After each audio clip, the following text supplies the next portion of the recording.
Students, this is Naresh Jain. 11th class में और 12th class में दोनों में एक बहुत इम्पोर्टेंट टॉपिक आता है फंक्शंस। ये 11th के लिए भी इम्पोर्टेंट है, 12th के लिए भी इम्पोर्टेंट है, और जो भी बच्चे IIT जेई बिटसेट या NDA की तैयारी कर रहे हैं उनके लिए भी बहुत इम्पोर्टेंट पार्ट है। Find domain and range of 25 minus x square का स्क्वायर रूट। अब इस क्वेश्चन का डोमेन फाइंड करना है एंड रेंज फाइंड करना है। तो देखिए, मैं मान के चलता हूँ कि डोमेन एंड रेंज का मतलब आप सबको पता है, आप सबको एरो डायग्राम प्लॉट करना आता है, राइट। तो सबसे पहले तो जिन स्टूडेंट्स को आता है उनके लिए अप्रोच 1 क्या हो सकती है, राइट।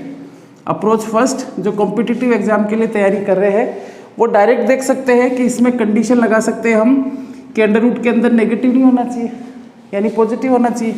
तो साफ साफ नज़र आ रहा है कि 25 माइनस एक्स स्क्वायर जो है 0 से बड़ा होना चाहिए या 0 के इक्वल हो सकता है। तो इससे डायरेक्ट पता चल रहा है कि x की वैल्यू जो है वो -5 से +5 के बीच में होनी चाहिए। तो इसका डोमेन का मतलब पॉसिबल वैल्यू ऑफ x जो हम इसमें पुट कर सकते हैं, तो वो -5 से 5 इंक्लूडिंग ये आंसर आ गया। ये तो हो गया जिनके किया हुआ है, जिनको प्रैक्टिस है उनको ये समझ में आ गया होगा, और जो पहली बार कर रहे हैं उनके लिए मैं सेकंड अप्रोच लेता हूँ। तो डोमेन का मतलब हम सबको पता है कि एक्सेप्टेबल वैल्यू ऑफ x। तो हम सबसे पहले क्या सोचेंगे इसमें कि अंडर रूट के अंदर नेगेटिव नहीं होना चाहिए, यानी फर्स्ट केस हम क्या लगाएंगे कि 25 minus x square should not be less than 0।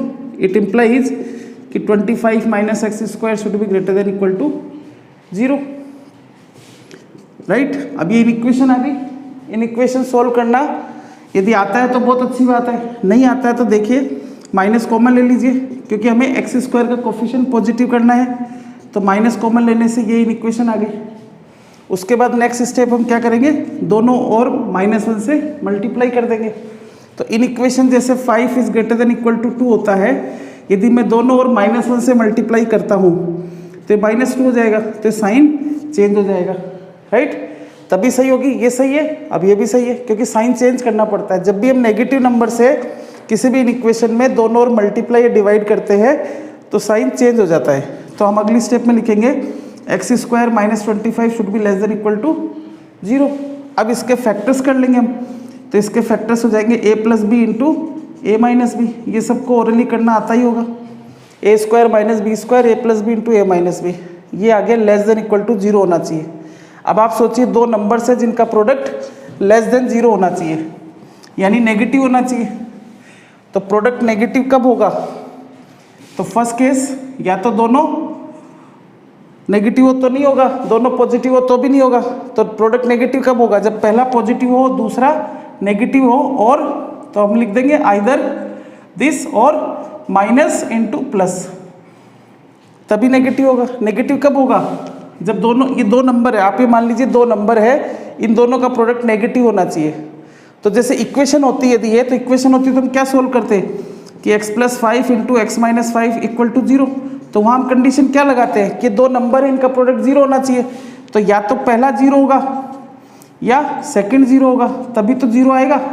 तो वहाँ क्वाड्रेटिक इन इक्वेशन सोल्व करने के लिए हम दो लीनियर फैक्टर्स कर लेते थे, और फिर उन दोनों का प्रोडक्ट 0 होना चाहिए, तो हम लिखते थे आइदर फर्स्ट इज 0 और सेकंड इज 0, तभी तो प्रोडक्ट 0 आएगा। तो उससे हमारे पास दो कंडीशन आ जाती थी कि x + 5 इक्वल टू 0 और x - 5 इक्वल टू 0। तो इससे हमारे पास दो आंसर आ जाते थे, x इक्वल टू -5 और x इक्वल टू 5। ऐसे इन इक्वेशन जब हमें सोल्व करनी क्वाड्रेटिक, तो हमें साइन देखना है कि it should be less than 0, यानी नेगेटिव होना चाहिए। तो या तो ये पॉजिटिव हो एंड ये नेगेटिव हो। तो फर्स्ट केस हो गया कि x + 5 ग्रेटर देन 0 हो एंड x - 5 लेस देन 0 हो, राइट। ये पॉजिटिव हो और ये नेगेटिव हो। तो ये पहला फैक्टर हो गया और ये दूसरा फैक्टर हो गया, और इक्वल टू है तो साथ में इक्वल टू लगा दीजिए। तो इन दोनों का प्रोडक्ट नेगेटिव कब होगा, या तो ये हो आइदर, यानी x should be greater than equal to -5 and x should be greater than less than और इक्वल टू 5। तो यदि अपन इसका कॉमन सॉल्यूशन निकालेंगे तो नंबर लाइन प्लॉट करेंगे, तो ये 0 है, यहाँ -5 मान लीजिए, और यहाँ +5 मान लीजिए, इधर प्लस इन्फाइनाइट है, इधर माइनस इन्फाइनाइट है। तो ये हो गया, ये कह रहा है कि x should be greater than equal to -5, यानी इसके इस तरफ होना चाहिए, इसके इस तरफ होना चाहिए या इससे छोटा होना चाहिए, और इक्वल टू है तो यहाँ पर डार्क सर्किल लगा दीजिए। ये कहता है या इससे बड़ा होना चाहिए और इससे छोटा होना चाहिए, एंड है, यानी ये दोनों का कॉमन सॉल्यूशन आ गया। कॉमन एंड है तो कॉमन देखते हैं अपन, ठीक है। तो अपना फाइनल आंसर आ गया कि x should be between -5 to 5, यानी ब्रैकेट की फॉर्म में लिखेंगे तो x बिलोंग्स टू -5 से 5 इंक्लूडिंग। ये अपना पहला आंसर आ गया कि इस इक्वेशन को सोल्व करेंगे तो या तो ये होगा या ये होना चाहिए, है ना, कि पहला नेगेटिव हो एंड दूसरा पॉजिटिव हो, यानी x + 5 should be less than equal to 0 and x - 5 should be greater than equal to 0, कि पहला नेगेटिव हो एंड आइदर या तो ये हो या ये हो, तो इसकी कंडीशन लगा दी, या फिर इस केस में हो सकता है। तो ये कहता है x should be less than equal to -5 and x should be greater than equal to 5, यानी x एक ऐसा नंबर है जो -5 से छोटा है एंड 5 से बड़ा है। तो रियलिटी में अपन इसको चेक करेंगे तो ऐसा कोई नंबर है ही नहीं जो 5 से बड़ा हो और -5 से छोटा हो, तो नो सॉल्यूशन आ गया इसका आंसर। यानी फाइनली हमारा आंसर क्या आ गया कि x की इंटरवल जो है x बिलोंग्स टू -5 से 5, एक ही सॉल्यूशन है यही इंटरवल के अंदर, और यही हमने इसका आंसर निकाला था कि x जो है -5 से 5 के बीच में हो, इंक्लूडिंग -5 एंड 5। ये डोमेन फाइंड करने का पहला अप्रोच है जो स्टूडेंट को धीरे धीरे समझना है।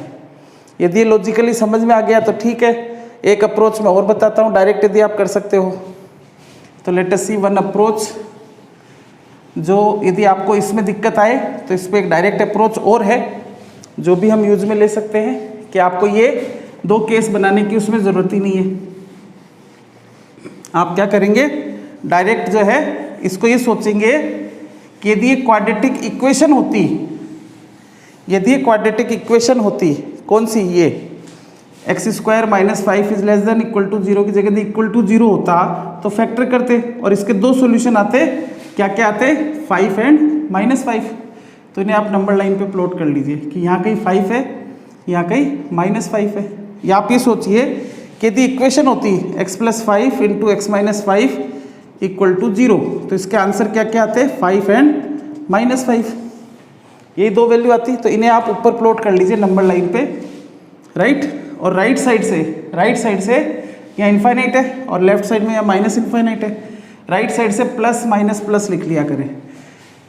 चाहे क्वाड्रेटिक इनइक्वेशन हो चाहे क्यूबिक इनइक्वेशन हो, उस केस में आप हमेशा x का कोफिशिएंट पॉजिटिव रखते हुए यदि इस अप्रोच को अप्लाई करेंगे हमेशा ये सही रहेगी। आपको सिर्फ ये सोचना है कि यदि क्वाड्रेटिक है तो इन दोनों में x की पॉसिबल वैल्यू इक्वेशन होती तो क्या आती, उन्हें ऊपर प्लॉट कर लो और राइट साइड से प्लस माइनस प्लस लगा लो। उसके बाद आपको ये देखना है कि ये लेस देन और इक्वल टू 0 होना चाहिए।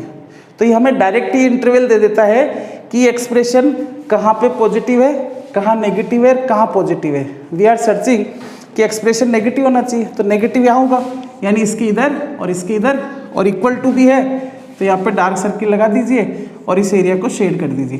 तो ये हमारे पास इंटरवल आ गई कि x की वैल्यू -5 से +5 के बीच में होनी चाहिए। ये इसका डोमेन आ गया कि x बिलोंग्स टू -5 से 5 इंक्लूडिंग। ये आपका डोमेन आ गया इससे। अब हम अगला पार्ट करेंगे, रेंज कैसे फाइंड करेंगे, है ना। तो रेंज फाइंड करने के लिए हम नेक्स्ट लेक्चर में इसका रेंज फाइंड करते हैं सेम क्वेश्चन का। तो wait for next lecture. Thank you very much.